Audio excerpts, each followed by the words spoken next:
Bonjour, je suis bien chez les Wade? Oui, je suis Madame Wade. Y a-t-il un problème? Je suis vraiment désolé, mais il y a un énorme problème.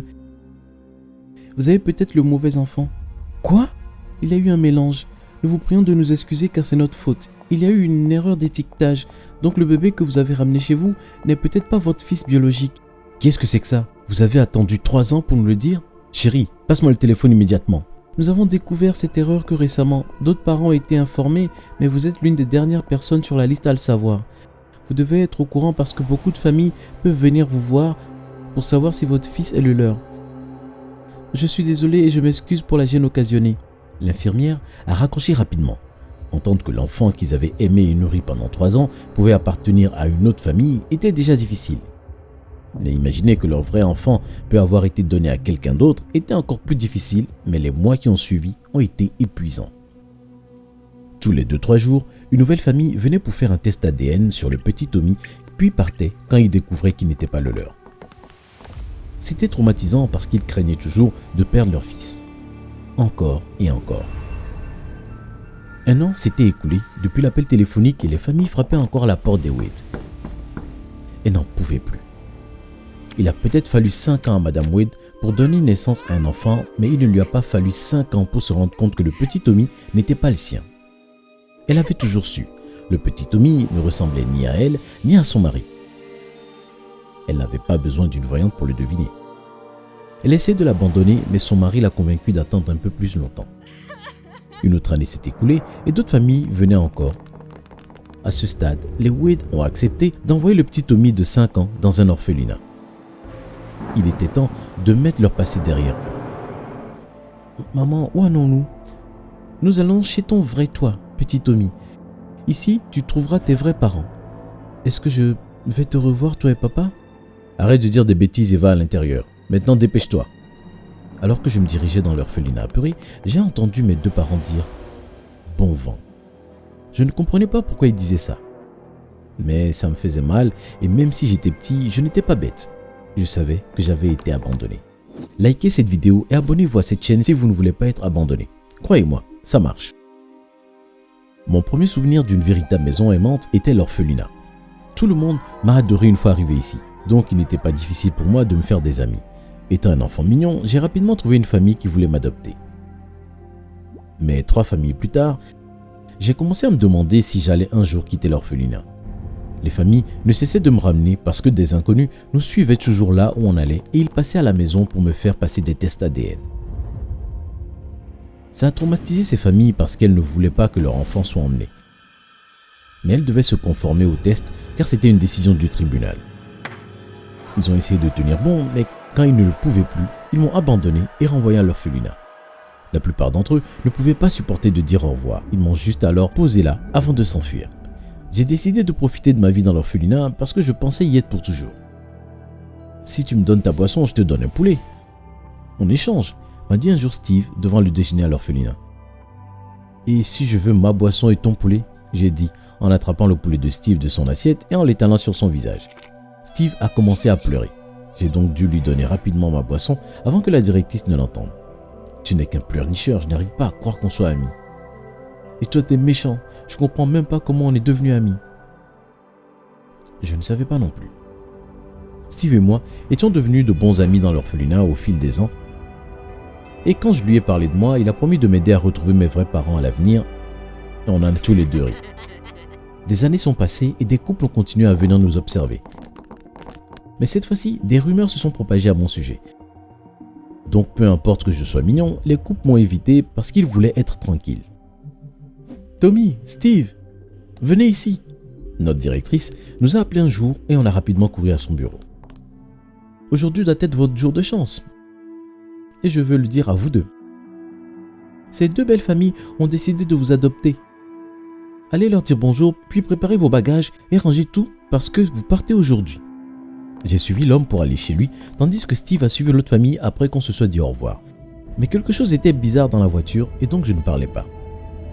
Nous sommes arrivés. Allez, dépêche-toi, Timmy. C'est Tommy. Tu as dit quoi, Timmy? Rien. Je n'aimais pas cet homme. Comment pourrait-il être mon nouveau père?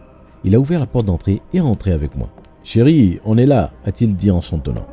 Sa femme s'est rapidement précipitée hors de la cuisine, mais s'est arrêtée en chemin quand elle m'a vu. « Iouh !» elle a crié. « Qui est ce gosse que tu as ramené ici ?»« T'es vraiment stupide. Ce n'est pas le jeune homme que j'ai commandé. Ce n'est pas le bon. Renvoie-le immédiatement. » Attendez une minute, vient-elle juste de dire qu'elle avait commandé un jeune homme? Qu'est-ce qu'on est? De la nourriture? Eh bien, vaut mieux que je ne sois pas le bon pour cette famille, car cette famille n'était certainement pas la bonne pour moi. Je veux dire, mon soi-disant père adoptif ne pouvait même pas dire mon nom correctement. C'est Tommy, pas Timmy, bon sang. L'étrange femme et l'homme ont appelé l'orphelinat et il s'est avéré que la dame qui a déposé les papiers d'adoption avait échangé les papiers de Tommy et de Steve. De sorte que les deux familles ont été invitées à revenir à l'orphelinat. « Tu m'as presque volé ma famille », a dit Steve en me tapant amicalement quand on s'est vu à l'orphelinat. « Prends-les. Ta famille est assez étrange, je suis content que ce soit une erreur et que je ne sois pas leur enfant. Bonne chance avec eux, mec. » À ce stade, tout est mieux qu'un homme qui refuse de comprendre qu'il y a une différence entre Timmy et Tommy. « Steve !» a dit la femme étrange avant d'embrasser Steve. « On t'a presque perdu, mon Steve. »« Je suis content que vous m'ayez retrouvé, » a dit Steve en les embrassant. « Quoi? Il ne connaît même pas ces gars. Il vient de les rencontrer. Quelle bande de malades. »« Au revoir, Timmy !» a dit le nouveau père de Steve alors qu'il quittait l'orphelinat avec les bons papiers et le bon garçon. « Oh, bon sang, c'est Tommy, pourquoi vous ne pouvez pas... »« Chut, Tommy !» a chantonné notre directrice. « Ta famille adoptive est juste derrière toi, » a-t-elle dit, m'empêchant de dire quoi que ce soit que je puisse regretter. Tous les documents ont été classés correctement et Steve et moi avons suivi la bonne famille. Nos parents adoptifs se sont également entretenus et liés avant de partir, ce qui nous a permis de garder contact et d'aller à la même école. J'ai eu de la chance cette fois-ci. Le nombre de parents qui venaient pour des tests ADN s'était dissipé. J'ai été adopté par une bonne famille et je n'ai pas perdu mon meilleur ami. On venait de terminer nos cours d'anglais et on déjeunait à la cafétéria quand j'ai décidé de m'ouvrir à Steve. « Steve, écoute, j'ai fait des recherches et je pense avoir trouvé un moyen de localiser mes parents. C'est le meilleur moment pour le faire car on a un peu de liberté, on doit juste sortir de l'école un jour et aller à l'hôpital. »« Tu as trouvé l'hôpital dans lequel tu es né? C'est incroyable, allons-y. » Oui, on a dit à nos parents qu'on avait eu 2 cours supplémentaires ce jour-là. Donc une fois que les cours ont vraiment fini, moi et Steve sommes partis de l'école avant d'aller à l'hôpital. Mais une fois arrivés, on n'avait aucune idée de quoi faire ensuite. Après quelques minutes d'errance, Steve s'est adressé à l'infirmière à la réception. « Excusez-moi, mon ami cherche ses parents et je pense qu'ils sont ici. » L'infirmière s'est mise à rire après avoir écouté Steve. « Ne devriez-vous pas être à l'école ? Ne devrions-nous pas avoir des parents biologiques ?» L'infirmière était perplexe et Tommy lui a expliqué son histoire. « Je ne peux vraiment pas croire que le gouvernement laisse encore fonctionner cet hôpital après que vous ayez ruiné la vie de tant de familles. Avec qui vivez-vous actuellement ? » Mes parents adoptifs.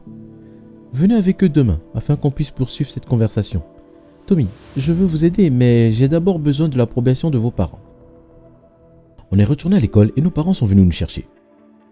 Pendant le dîner, j'ai parlé à Madame Briggs, ma nouvelle mère, de ce que j'avais découvert et de ce que l'infirmière m'avait dit, mais elle avait l'air abattue. « Tu nous détestes ?»« Je ne vous déteste pas. Je veux juste savoir qui sont mes vrais parents. » Elle a fondu en larmes. « Qu'est-ce que j'ai fait de mal? J'ai tout donné et tu veux partir? Pourquoi est-ce que tu me détestes autant? Que puis-je faire pour te prouver qu'on t'aime ?» Et c'était le début d'une autre histoire bizarre de ma vie. Madame Briggs m'a empêché d'aller à l'école et a commencé à me donner des cours à la maison, donc je ne pouvais pas m'échapper pour trouver mes vrais parents. Elle m'empêchait de voir Steve et m'a interdit de sortir pendant quelques mois. Je me sentais mal et donc je me suis rebellé. Puis j'ai commencé à causer des problèmes à la maison. Monsieur Briggs avait pitié pour moi et a convaincu sa femme de me suivre pour voir l'infirmière. Donc on est tous allés à l'hôpital comme une famille heureuse malgré le fait qu'on était tous fatigués. L'infirmière à la réception nous a amenés voir le plus ancien médecin du bâtiment. Il connaissait le mélange qui s'était produit il y a plus de 10 ans. Après avoir regardé mon dossier et m'avoir testé, il a décidé de commencer sa chasse aux parents. Il a commencé à appeler monsieur et madame Wade. Ils ont été surpris de me voir à l'hôpital et même si je me souvenais d'eux, je les ai ignorés et j'ai fait comme si je ne les voyais pas. Monsieur et madame Wade ? Oui. C'est le premier garçon avec lequel vous êtes rentré chez vous, mais vous l'avez renvoyé à l'orphelinat parce qu'il n'était pas le vôtre, n'est-ce pas ? Oui. Si je peux vous le demander, avez-vous déjà fait un test ADN sur ce garçon pour confirmer qu'il n'était pas le vôtre? Non, car j'étais sûr. D'accord, je suis désolé pour la gêne, mais nous allons devoir faire un test. Parce que nous devons vous exclure afin de passer à la prochaine famille sur notre liste. D'accord, ce n'est pas comme si nous avions le choix de toute façon. Ce jeune homme ne nous a rien causé d'autre que des désagréments depuis qu'il est venu. Comment osez-vous parler mal de ce garçon incroyable? Madame Griggs a giflé Madame Wade. Il n'est pas nécessaire de dire une chose comme ça à propos d'un enfant, Madame Wade. Il est ici. Avant de continuer, j'ai une autre question. En plus d'être traumatisé par le fait que des inconnus frappaient toujours à votre porte pour savoir si le petit Tommy était leur fils, a-t-il fait quelque chose de terrible en particulier? S'est-il mal comporté? Non, il a toujours été un bon enfant. Il est juste venu avec beaucoup de problèmes. D'accord. Nous avons fait le test ADN et je pouvais littéralement sentir la tension dans la chambre pendant que tout le monde attendait. Je ne pouvais pas m'empêcher de me sentir tendu à cause de Steve. Et si les Wade étaient tes vrais parents? A-t-il chuchoté. Je ne sais pas. Et si ce n'était pas le cas? Je ne sais pas, tais-toi. Madame Wade m'a entendu engueuler Steve et a secoué la tête comme si elle voulait dire « J'espère que tu n'es pas mon fils ». Après des heures d'attente, les résultats sont arrivés et nous avons tous eu du mal à les lire. Négatif, les Wade n'étaient pas mes parents. Je ne pouvais pas m'expliquer mes émotions. Je me suis senti heureux et triste en même temps. Je le savais. Laissons-le ici, chérie. D'accord, nous avons terminé avec la première série de tests. Tommy, viens me voir ici lundi prochain pour la deuxième série. Vous pouvez tous vous rentrer chez vous. Madame Briggs m'a embrassé avant qu'on parte et Steve m'a tenu la main fermement. Quand nous sommes tous arrivés au parking, nous avons entendu du bruit et nous nous sommes retournés pour voir l'infirmière et le médecin nous rattraper. Ils étaient épuisés, puis ils nous ont dit « Je suis désolé, les infirmières stagiaires ont mélangé les résultats. » Le vrai test est arrivé positif. Les Wade sont les vrais parents de Tommy. Anna, Anna, Anna! Tout le monde m'a acclamé alors que je me tenais sur place, prêt à défendre mon titre. Je sais ce que vous pensez, que je me tenais sur la ligne de départ d'une grande course olympique ou quelque chose d'aussi sophistiqué. Ce n'est pas le cas. Nous étions à la compétition annuelle de gâteaux de notre école et j'étais la championne en titre. 3, 2, 1, commencez! J'ai plongé la tête la première dans le gâteau alors que la foule était en délire. Je m'étais affamée toute la journée juste pour ce moment. J'ai pris de grandes bouchées du délicieux gâteau et je n'ai même pas pris la peine de mâcher. Je les ai avalés en entier, frôlant l'étouffement à plusieurs reprises. Bientôt, les acclamations sauvages se sont transformées en rires et en huées. Oink, oink! C'était ma meilleure amie, Kayla. Oh mon Dieu, Jason, ta copine est un porc! Pourquoi Kayla dirait-elle une telle chose? C'était ma meilleure amie depuis la maternelle. Et elle ne m'avait jamais taquinée sur mon poids. J'ai regardé où elle était, avec mon petit ami Jason à côté d'elle. Ils riaient tous les deux et désignaient mon visage maintenant couvert de gâteaux. J'en ai rapidement essuyé la plupart et j'ai quitté la scène en courant. Défendre mon trophée n'était plus important. Avant de poursuivre mon histoire, veuillez aimer cette vidéo et vous abonner à notre chaîne. Nous l'apprécions vraiment.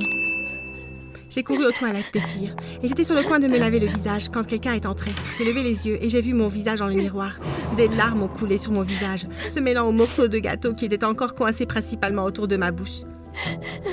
Tu as l'air dégoûtante. Maman? Pas un autre mot de toi. Arrange-toi. Maintenant. Je peux dire que maman était sur le point d'exploser vu la vitesse à laquelle elle nous a ramenés à la maison. Vous voyez, maman détestait que je sois grosse. Elle ne manquait jamais de me rappeler que je devais perdre du poids. Si ça ne tenait qu'à elle, j'arrêterais complètement de manger. À la maison, j'ai trouvé de la pizza sur la table de la cuisine et j'ai pensé que c'était mon jour de chance. Je n'avais pas eu l'occasion de finir le gâteau au concours et j'étais donc affamée. J'ai pris une part et je n'ai même pas pris la peine de la réchauffer.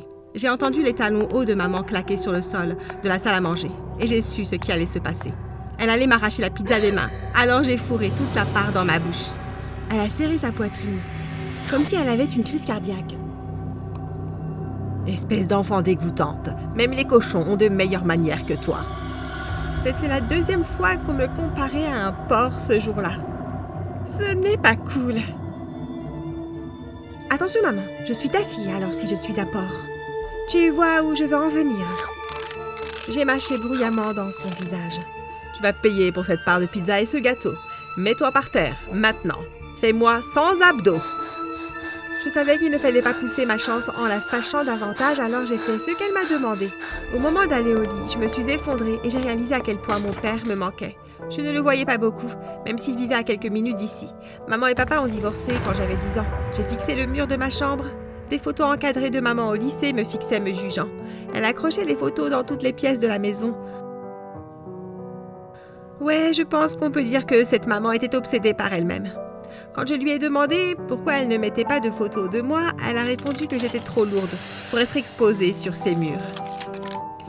C'était mercredi, et à l'école cela signifiait une chose, des hamburgers. Pour le déjeuner, maman m'avait fait manger des mini carottes au petit déjeuner. Alors à l'heure du déjeuner, je voulais à tout prix ces hamburgers gras. Ils les ont servis chauds, croustillants et dorés, avec les plus délicieuses frites et un accompagnement de légumes. Ouais, je n'avais pas l'intention de toucher à un seul légume dans mon assiette. Je n'avais déjà assez à la maison. J'étais sur le point de prendre ma première bouchée quand maman est entrée, un regard assassin sur le visage. Ne t'avise pas de mettre ça dans ta bouche. Elle a renversé mon plateau, envoyant toute ma nourriture partout. Toute la cafétéria s'est tue alors que des regards curieux se tournaient vers la scène que maman faisait.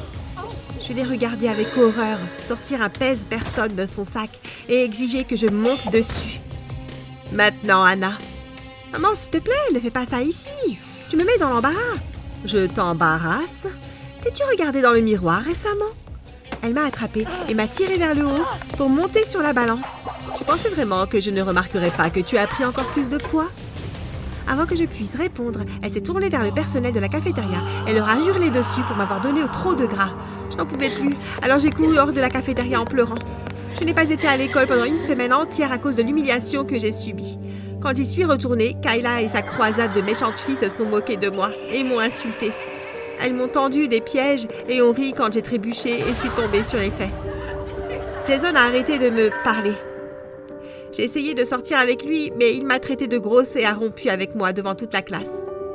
J'avais le cœur brisé et j'étais stressée, alors j'ai séché les cours et je suis rentrée chez moi. J'étais sur le point d'ouvrir la porte quand j'ai entendu maman au téléphone.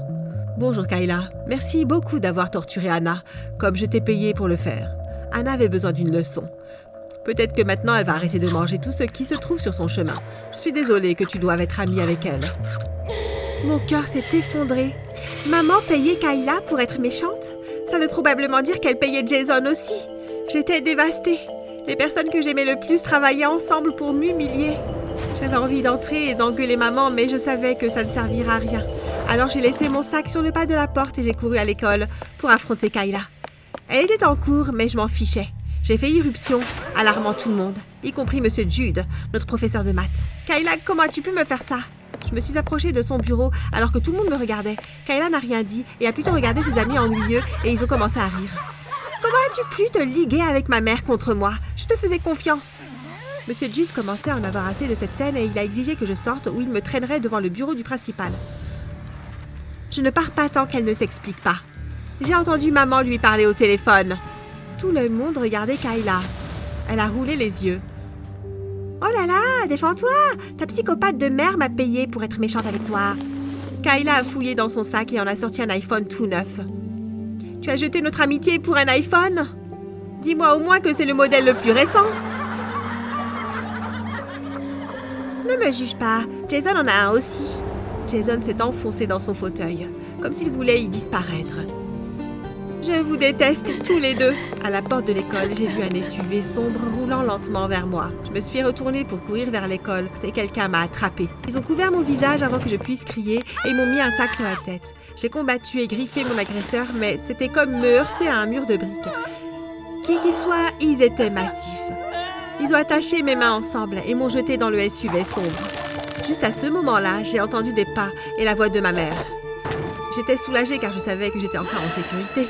« Maman, au secours !»« Anna, tu dois coopérer avec eux. »« Quoi? Que se passe-t-il ?»« Tu peux la prendre maintenant. » J'ai entendu maman dire « Maman, non! S'il te plaît, aide-moi !» Elle ne m'a pas répondu. La camionnette est partie et j'ai sangloté sans arrêt, suppliant mon kidnappeur de me laisser partir. Après un long trajet chaotique, le van s'est arrêté et on m'a traîné dehors. Quelqu'un a enlevé le sac de ma tête et m'a détachée. J'ai regardé autour de moi et j'ai vu que nous nous trouvions devant un immense manoir au milieu d'une épaisse forêt. Les portes du manoir se sont ouvertes et un homme en costume blanc s'est avancé vers nous. J'étais terrifiée et j'ai commencé à reculer, mais il a appelé mon nom. Je connaissais cette voix. Oncle Lex? Je ne l'avais pas vu depuis l'âge de 7 ans, quand il venait dîner chez nous. Je n'étais pas sûre de la façon dont il était lié à maman ou papa, mais maman m'avait dit de l'appeler oncle Lex. Il a pris ma main et m'a forcé à marcher avec lui dans le manoir. Je pouvais imaginer les affiches maintenant. Fille disparue. Nom, Anna Marie Burton. Âge, 17 ans.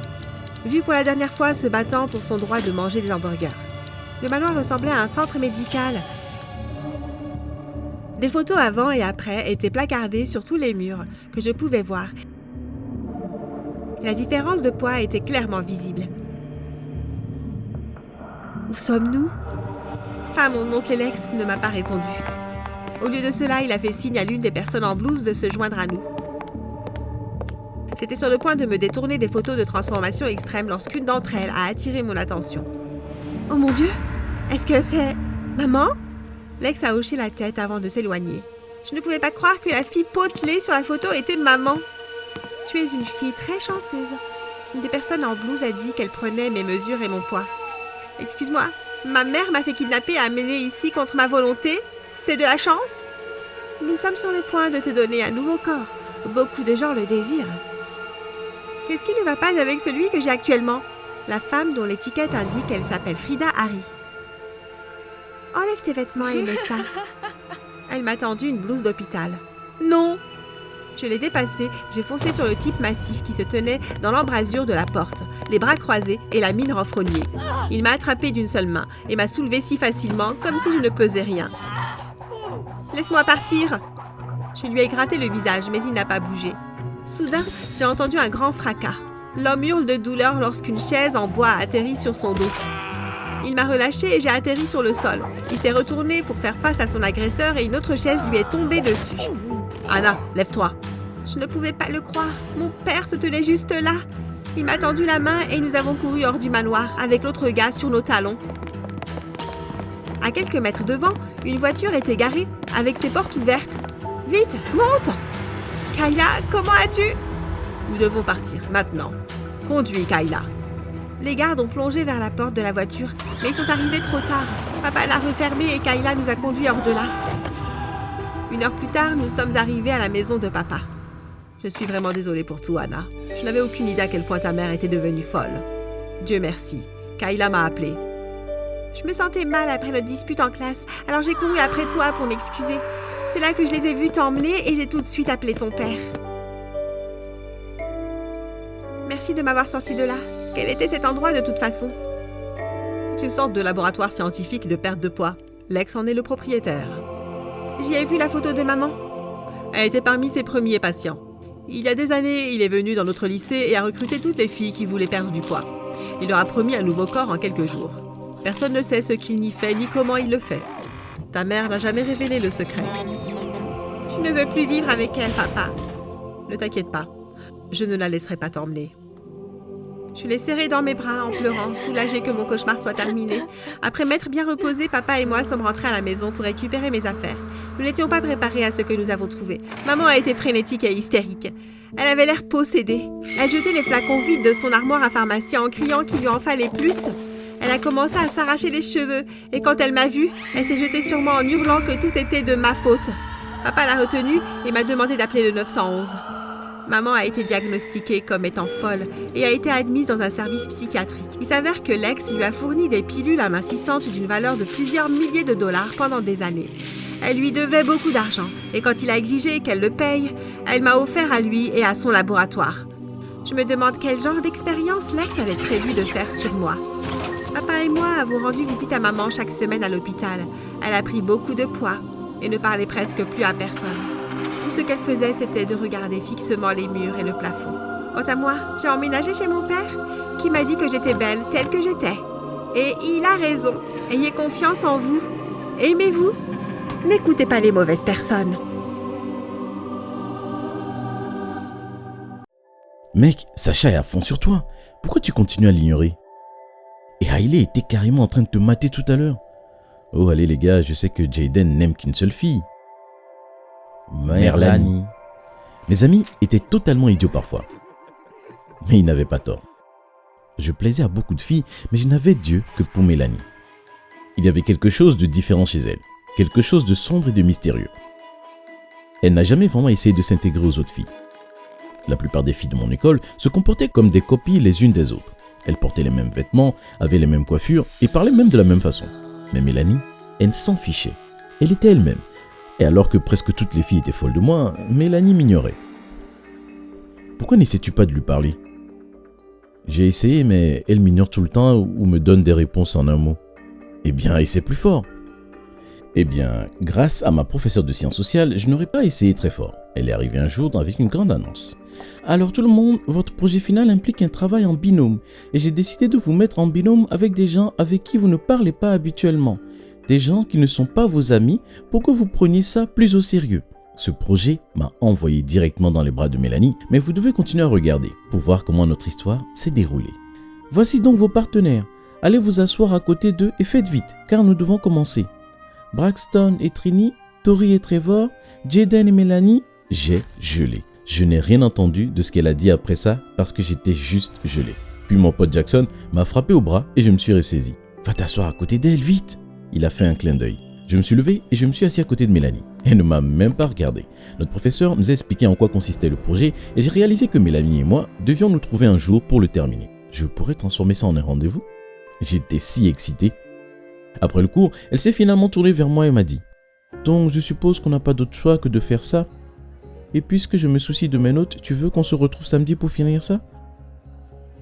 Bien sûr. Où veux-tu qu'on se retrouve? Tu peux venir chez moi. Quel est ton numéro? Je t'enverrai l'adresse. Je lui ai donné mon numéro et elle est partie. On n'était que lundi et le samedi semblait être dans une éternité. La veille, je n'ai pas pu dormir et le jour même, j'ai failli sauter de mes chaussures quand j'ai vu un SMS d'elle. Il était écrit « Voici mon adresse, on se voit au déjeuner » et elle a tapé l'adresse dessous. Elle vivait étonnamment assez près de chez moi. J'ai juste à prendre un bus pendant 5 minutes et le reste était praticable à pied. Mais quand je suis arrivé, j'ai été choqué à mort. Je ne savais pas que la famille de Mélanie était richissime. Au début, j'ai même pensé que j'étais dans la mauvaise maison parce qu'elle était si grande, mais je l'ai vue regarder par une des fenêtres. La plupart des enfants riches de mon école s'en vantaient, mais pas Mélanie, ce qui me faisait l'apprécier encore plus. Vous savez, comme on dit que la plupart des gens riches sont snobs et peuvent être méchants et inaccessibles, la famille de Mélanie était tout le contraire. La porte s'est ouverte et ses deux grands frères sont sortis en courant. « Hé Jaden, Mélanie attend à l'étage, mais tu peux venir dans la salle de jeux vidéo quand tu auras fini ton projet. » Nous avons besoin d'un joueur supplémentaire. Je suis Chase. Et moi Sawyer. Vous avez une pièce pour les jeux vidéo? Oui, comme tout le monde, non? Bref, ravi de te rencontrer Jaden. Il y a Mélanie. Amusez-vous bien et à plus tard. Merci. Mélanie est descendue pour me chercher, parce que je me serais probablement perdu, si j'avais essayé de trouver sa chambre tout seul. Désolé pour mes frères, ils sont bizarres. Je ne pense pas qu'ils soient bizarres, ils sont super sympas. Ouais, et c'est bizarre. On a travaillé un moment, puis je suis allé jouer avec Chase et Sawyer. Je m'amusais tellement que j'ai perdu la notion du temps. Il était si tard que Sawyer a dû me conduire à la maison. Il avait une voiture tellement cool. Même après la fin de notre projet, Chase et Sawyer ont continué à m'inviter et avant même que je m'en rende compte, toute la famille me connaissait et m'aimait. Enfin, sauf Mélanie, qui semblait aimer m'ignorer. Puis un soir, je dînais avec eux et sa mère m'a demandé quelque chose de totalement inattendu. « Et Jaden, cet été nous allons voyager sur notre île et nous y allons y passer quelques semaines. Nous pensons que tu l'adorais. Tu voudrais venir? Nous paierons pour tout. » Wow, vous avez une île? Bien sûr chérie, nous sommes riches. Ça a l'air génial. Bien sûr que j'aimerais me joindre à vous. On va tellement s'amuser. Tout le monde semblait excité que je vienne, sauf Mélanie. Elle n'a montré aucune émotion. Bref, passons sur les parties ennuyeuses comme demander la permission à mes parents et faire les bagages. En quelques semaines, j'ai rejoint ma nouvelle famille préférée dans leur jet privé et nous sommes partis. Quand nous sommes arrivés, ils m'ont amené à la maison principale de la plage, parce qu'il y en avait beaucoup, mais j'y reviendrai dans un moment. Puis Chase et Sawyer m'ont fait visiter. Nous avons donc chacun notre propre plage et chaque plage a une maison plage. Sawyer est plein de matériel de surf, mais je préfère la plongée avec tuba et la plongée sous-marine. Nous pouvons faire un peu des deux. Cool! J'ai traîné avec les gars les 2 premiers jours. Le 3e jour, le véritable drame commence. J'ai fait de la plongée avec Chase pendant environ une demi-heure. Nous avons nagé un peu plus loin du rivage parce qu'il m'avait dit plus nous allions loin, plus nous verrons de choses intéressantes. Après un moment, je me suis retourné pour chercher Chase, mais il n'était pas là. J'ai instantanément paniqué. Il lui est arrivé quelque chose? J'ai nagé rapidement jusqu'à la prochaine plage qui se trouvait être celle de Mélanie. Elle était assise sur le sable près du rivage, l'air inquiet. « Salut Mélanie, j'ai perdu la trace de Chase, on devrait appeler tes parents ou autre chose? Il était juste derrière moi, puis il est parti. Au fait, pourquoi tu as l'air si inquiète? » Chase fait ça parfois, mais c'est un très bon nageur. Il est probablement sur une autre plage en train de découvrir quelque chose. Ne t'inquiète pas pour ça. D'accord, mais pourquoi es-tu assise ici, l'air effrayé? Eh bien, je suis venu ici pour un peu de paix et de calme. Mais quand j'ai essayé de partir, j'ai vu un serpent.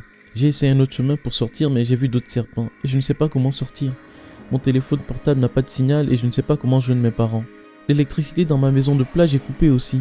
Des serpents? Ok, lève-toi. Je suis sûr que nous pouvons trouver un moyen de sortir. Elle s'est levée et m'a suivi. Je me sentais comme son chevalier fort en armure brillante jusqu'à ce que j'atteigne les buissons et que je manque de trébucher et de tomber parce que là, juste devant moi, se trouvait le serpent le plus massif que j'avais jamais vu. Oh mon Dieu, je te l'avais dit. Eh bien, essayons juste de sortir d'ici. J'ai couru à l'autre bout de la plage et je lui ai demandé de me suivre. Nous avons pu marcher pendant environ 2 minutes dans les buissons, ce qui nous ramenait à tout le monde. Mais, fais attention Jaden, regarde! Je ne pouvais pas le croire. C'était un cauchemar ridicule. J'avais entendu parler de serpents dans un avion, mais des serpents sur une île d'une famille riche? Nous avons couru jusqu'à la maison de la plage comme des petites souris poursuivies par un énorme chat. Eh bien, pourquoi ne pas simplement nager jusqu'à la plage de Chase? Ensuite, nous pourrons aller chez tes parents dans la maison principale de la plage. Tu vas rire si je te le dis ça, mais je ne sais pas nager. On aurait dit qu'elle allait pleurer, mais j'ai quand même ri.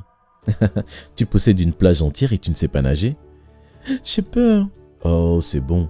Nous trouverons un autre moyen, ne t'inquiète pas. Nous pouvons juste rester ici ce soir. Je suis sûr que la maison de ta plage a de la nourriture et des choses que nous pouvons utiliser pour faire de la lumière quand il fait sombre. Ok. Nous sommes entrés et j'ai regardé dans sa cuisine. Le garde-manger était plein à craquer. Je nous ai préparé quelques snacks et nous sommes allés nous asseoir sur le balcon dehors. Wow, c'est bon. Je ne savais pas que tu savais cuisiner. Ouais, c'est l'un de mes nombreux talents cachés. Nous avons mangé et parlé pendant des heures. Quand j'ai vu qu'il allait faire nuit, je suis allé à l'intérieur pour chercher des bougies ou des lampes dans tous les placards. Heureusement, juste au moment où j'étais sur le point d'abandonner, j'ai trouvé 3 lampes à kérosène. Je les ai allumées et nous sommes allés à l'intérieur dans le salon. Peux-tu t'assurer que toutes les portes sont verrouillées et que toutes les fenêtres sont scellées? Je ne veux pas que des créatures étranges viennent ici ce soir. Bien sûr. Pour une fois, je me suis senti remarqué et apprécié par Mélanie. Elle avait trop peur de dormir pour le reste de la nuit, alors on est resté debout et on a appris à se connaître. C'était un peu comme le rendez-vous de mes rêves, vous savez, sans les serpents. Le matin est venu et elle s'est endormie. J'ai préparé un petit déjeuner avec ce que j'ai pu trouver et j'ai attendu qu'elle se réveille. Nous avons mangé et passé le reste de la journée ensemble. Et alors que je commençais à me demander pourquoi personne n'avait encore pris la peine de nous chercher, elle a dit « Jaden, j'ai quelque chose à te dire. » Quoi? J'ai le béguin pour toi depuis un moment maintenant. Quoi? J'étais sous le choc. C'est moi qui ai demandé à mes parents de t'inviter ici. Ils savent, mes frères le savent aussi. J'ai le béguin pour toi depuis genre toujours. Tous mes amis le savent, j'ignore toutes les filles parce que je n'ai Dieu que pour toi. Puis, on s'est embrassés et c'était comme un rêve devenu réalité. Viens, partons d'ici. Elle m'a pris la main et m'a fait sortir de la maison. Mais qu'en est-il des serpents? Ils ne sont pas réels, c'est un coup monté pour qu'on puisse être piégé ici pendant un moment. Je ne savais pas comment te dire autrement que je t'aime bien. Je suis sûr que tout cela vous semble complètement fou, mais en fait, ça m'a fait aimer encore plus Mélanie. Nous avons marché jusqu'à ce que nous arrivions à la maison principale. Toute la famille de Mélanie nous attendait avec des sourires idiots sur le visage. Alors, vous êtes déjà en couple? Oui, maman. Super, allons à Paris fêter ça. Attends, quoi? Depuis, je sors avec une fille qui a des parents super cool qui me font voyager dans tous les coins du monde et je m'éclate. Je veux dire, je m'éclaterais même sans ces trucs, simplement parce que Mélanie est enfin à mes côtés maintenant. C'est la meilleure petite amie du monde.